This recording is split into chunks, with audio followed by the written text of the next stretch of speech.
इस कार्यक्रम के पुण्यार्जक हैं श्री 1008 पार्श्वनाथ दिगंबर जैन मंदिर समिति, पंजीकृत, सुभाष चौक, मंगल बाजार, लक्ष्मी नगर, दिल्ली। निवेदक सकल जैन समाज, सुभाष चौक, मंगल बाजार, लक्ष्मी नगर, दिल्ली। धर्म प्रेमी बंधु, तुरंतकंड शाखा 4 में जहाँ पर सबसे पहले धर्म की परिभाषा बताई गई थी कि धर्म किसे कहते हैं, तो बतलाया था कि दुख में पड़े हुए संसारी प्राणी को जो उत्तम सुख में ले जा करके धर दे, उसका नाम धर्म है। तो कहा उत्तम सुख की प्राप्ति हमें कैसे होगी, क्या उपाय करें, तो उपाय बतलाया था कि वह सम्यक दर्शन, सम्यक ज्ञान और सम्यक चारित्र, ये उपाय बताया, ये मार्ग बताया कि इस पर चलने से हमें उसकी प्राप्ति होगी। अब उसकी प्राप्ति के बाद में आगे बताया कि वह सम्यक दर्शन कैसे प्राप्त होगा, वह सम्यक दर्शन कहाँ से पाएं, तो उसके लिए उपाय बताया था कि परमार्थ भूत देव शास्त्र गुरु जो कि तत्व कहे हुए और उन तत्वों की कृपा से, अनुकंपा से, भक्ति से हमें वह धर्म प्राप्त होगा, वह उत्तम सुख प्राप्त होगा। तो ऐसा वह सम्यक जो हमें उन देव शास्त्र गुरु की कृपा से प्राप्त होने वाला है। और जब हमने देव शास्त्र गुरु की भक्ति करना प्रारंभ कर दी तो हम कह सकते हैं कि हम धर्मात्मा हैं। क्या है? हम धर्मात्मा हैं। तो अब देव शास्त्र गुरु की भक्ति तो सभी करते हैं और सभी धर्मात्मा। तो अब इतना बताया तो उन्होंने कहा कि उस धर्मात्मा के अंदर क्या गुण और क्या लक्षण दिखाई देना चाहिए जिनसे कि हम उनको धर्मात्मा माने। क्या कोई व्यक्ति मंदिर आया, भगवान के लिए पुण्य चढ़ाए और नमस्कार किया और चल दिया, तो कहा धर्मात्मा तो वो है ही। तो निषेध नहीं किया, कहा वह धर्मात्मा तो है जब तो भगवान के चरणों में आया है, गुरु के चरणों में आया है, वरना आ नहीं सकता था। तो अब कहा कि उस धर्मात्मा में फिर और क्या क्या गुण उनकी अनुकंपा से, कृपा से प्रकट हो जाते हैं, उन गुणों के लिए बताया जा रहा है कि उसके अंदर ये गुण नियम से प्रकट हो जाते हैं। तो वो गुण क्या है? तो अगर ये भी बताया है कि वो गुण दिखाई दे तो धर्मात्मा है और नहीं दिखाई दे तो खाली एक औपचारिकता मात्र है कि वह कुल धर्म समझ करके अपनी क्रिया कर रहा है। तो यहाँ पर उन गुणों के अंतर्गत सबसे पहले गुण बताया था निशंकित, कि उसे फिर कहीं किसी प्रकार की कोई शंका नहीं रह जाती है। देवशास्त्र गुरु के प्रति उसकी अटूट भक्ति हो जाती है। वह 7 तत्वों में श्रद्धान करता है और उन तत्वों के श्रद्धान के साथ साथ निज आत्म तत्व पर भी श्रद्धान करता है। ऐसा वह व्यक्ति का वह निशंकित हो जाता है, उसको कोई प्रकार की शंका नहीं रहती है। और कहा कि अपने कर्म सिद्धांत पर भी निशंकित हो जाता है।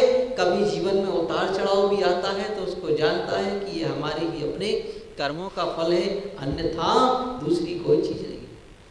निकांक्षित हो जाता है, उसे किसी प्रकार की कोई आकांक्षा नहीं रहती। वह जानता है कि ये संसार के सारे फल जितने भी मिलते हैं पुण्य के योग से, वह सब विनाशिक हैं, स्थायी रहने वाले नहीं। चाहे कोई पर्याय मिली हो और चाहे कोई धन आदि संपत्ति मिली हो, तो ये सब का विनाशिक है। इसलिए उसकी कोई ऐसी आकांक्षा नहीं रहती। उसकी आकांक्षा एक ही रहती है कि वह शाश्वत पद प्राप्त हो जो कभी नाश को प्राप्त ना हो, जो अक्षय हो। तो ऐसे उस पद की उसे आकांक्षा होती है।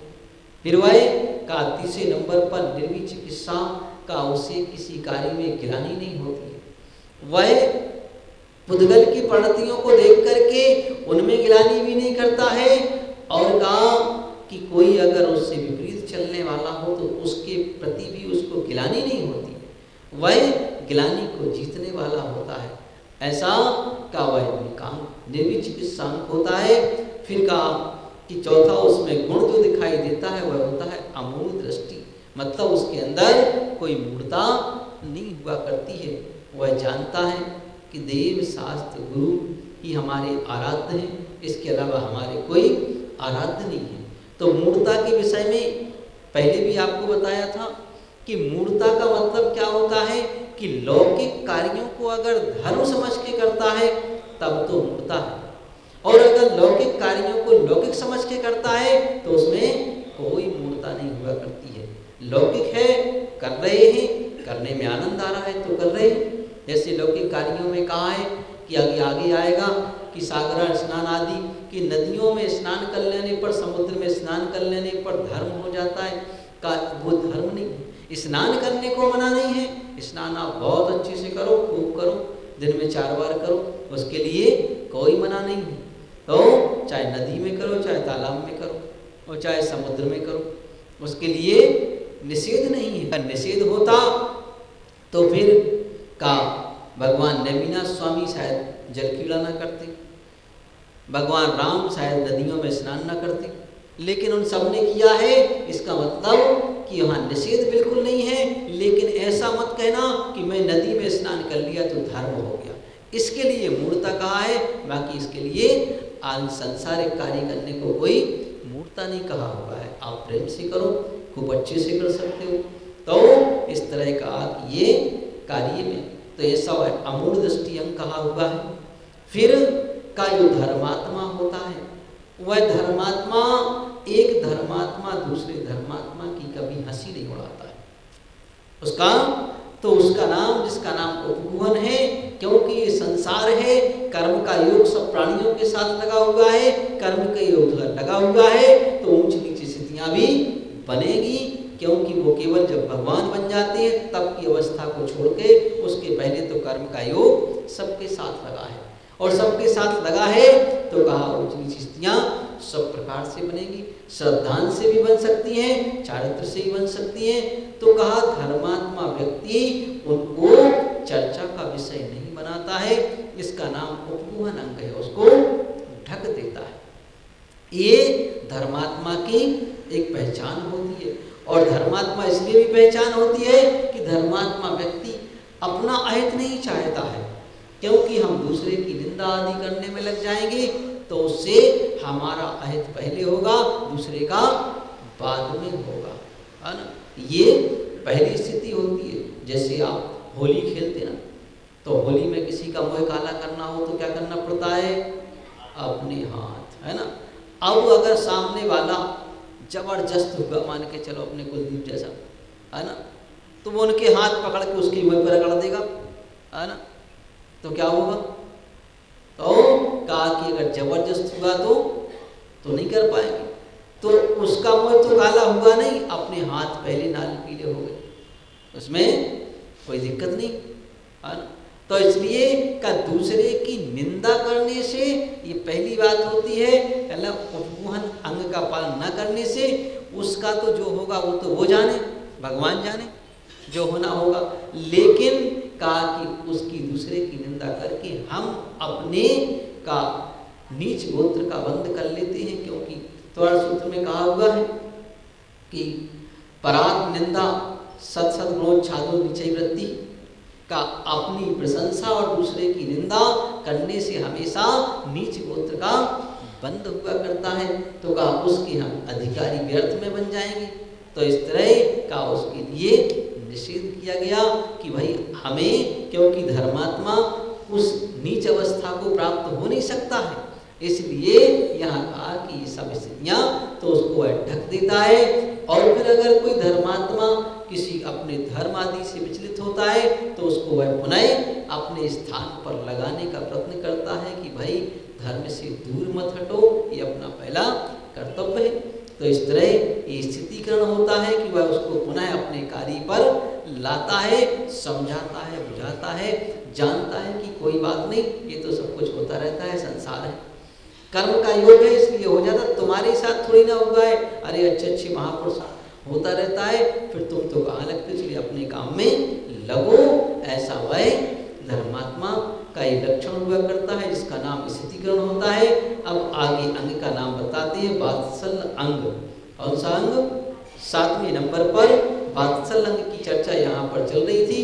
तो वात्सल्य अंग क्या है तो उसको बताते हैं कि कल बतलाया था कि सुयुत्थान प्रति सद्भाव सनाथापेति कैतवा प्रतिपत्ति यथा योग्यम वात्सल्यम अभिलप्यते।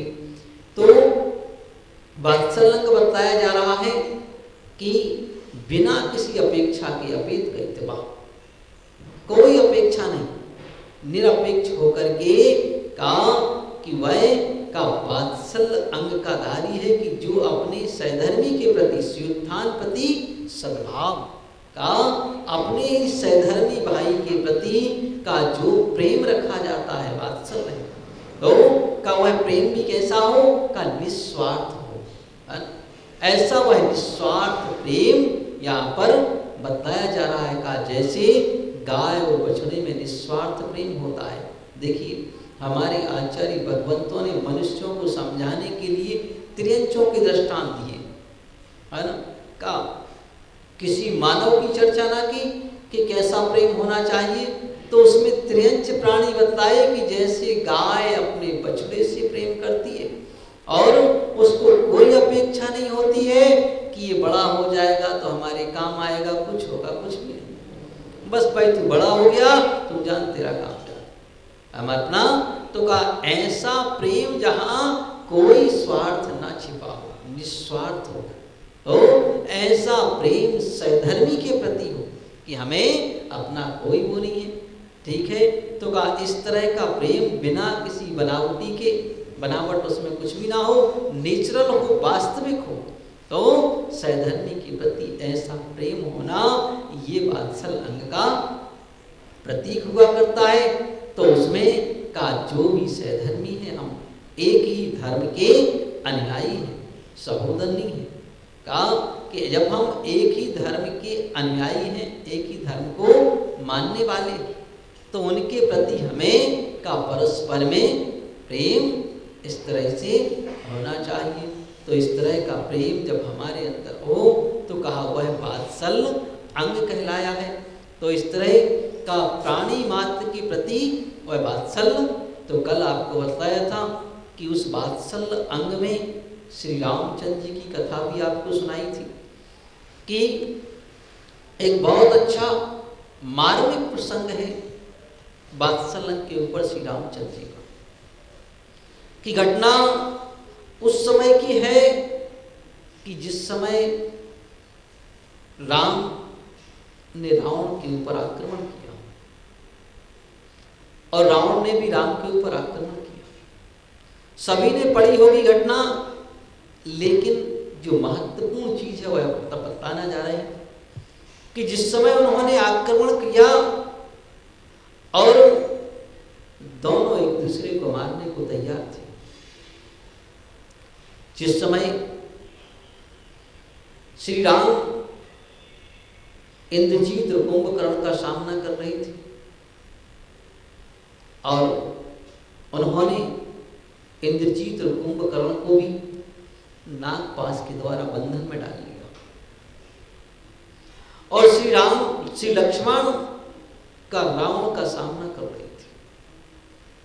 उसी बीच में विभीषण बीच में आ जाते तो रावण लक्ष्मण को छोड़ करके पहले विभीषण को मारना चाहता है, कहता है तू मेरा भाई होकर के और इनके साथ मिल गया। और ये बात बिल्कुल सही है, कोई अपने वाला हो और अपने वाला अगर किसी दूसरे के साथ, शत्रु के साथ जाकर मिल जाए तो व्यक्ति को उसको देख कर के क्रोध भी अत्यधिक होता है और दुख भी होता है कि देखो ये अपने वाला होकर के शत्रु के साथ मिल गया।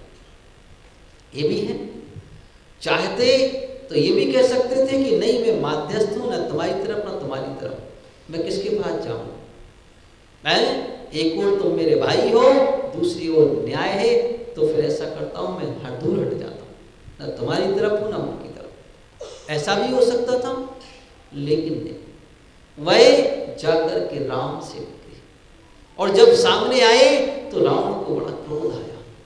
तो रावण ने एक शक्ति उठाई जिसका नाम अमोघ विजय था। और पहले का तुझे मारूंगा, किसको? विभीषण को मारूंगा। तो लक्ष्मण ने सोचा कि ऐसा ना हो कि रावण के द्वारा विभीषण की मृत्यु हो जाए और मेरा क्या कर लेगा रावण। तो लक्ष्मण ने विभीषण को दूर करके और स्वयं सामने आ गए, बोले मार, तेरी शक्ति में कितनी ताकत है। और तरह से जब सामने आए तो पहले तो रावण ने मना किया कि तू हट जा, तू बालक है, व्यर्थ में मारा जाएगा, है ना। लेकिन वह नहीं मानी और सामने आ गई। तो उन्होंने कहा ठीक है, तू ही पहले मारना चाहता है तो तू ही आ जा सामने। मारना तो मुझे दोनों ही को है, क्योंकि दोनों मेरे शत्रु हैं। तो उन्होंने जैसे ही अमोघ विजय शक्ति का वार किया तो वह शक्ति आकर के लक्ष्मण की चारों ओर लिपट गई और लक्ष्मण मूर्छित हो गए। जब लक्ष्मण मूर्छित हो गए तो हाहाकार मच गया कि अरे इन्हीं के भरोसे तो युद्ध कर रहे थे, यही चले गए तो क्या होगा। लेकिन वह जा कैसी सकती थी, क्योंकि वह नारायण है, असमय में मृत्यु हो नहीं सकती है। तो जब ऐसी स्थिति देखी तब उन्होंने कहा अब क्या करें।